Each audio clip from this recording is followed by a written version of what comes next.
Good morning mga kanang chikita. Bigla nga pala akong nag-crave sa mangga. Buti na lang may bunga na yung mangga namin. Ang sarap talaga manguha ng mangga. Hindi na ako mamumblema kung saan ako bibili. Kasi dito, libreng-libre lang. Tara, samahan niyo akong kumuha. Ayun, susungkitin ko nga pala yung isang bungkus ng manggang yun. Pero syempre, babawas lang ako. Hindi pa nga ganun kalaki yun.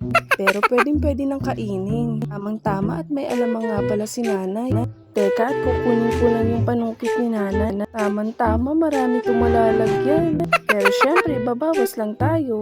Tara, kita nyo, napakadami. Isang bugkos nga palang mangga to. Kainaman, paano ko ito makukuha ng lahat?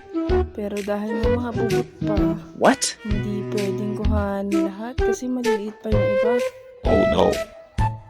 Tingnan nyo, ang dami. Eto nga at sinisipat ko kung alin ang kukuhanin ko dyan. Tinitingnan at pinipili ko yung malaki lang. Pwede nang kainin. Eto na, makakakuha na ako. Habang tinitignan ko nga, napakadami pala talagang bunga dun sa taas, sa tuktok. Hindi ko naman siya kayang abutin. Ito na, excited na ako. Diyan, diba? Ang sarap-sarap. Napakasarap yan. Sobra, hindi siya gusto mo ba?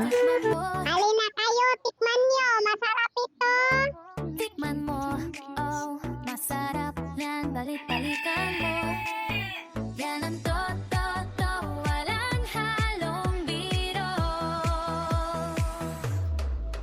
Tikman mo, Kain tayo. tikman mo, Sarap. oh,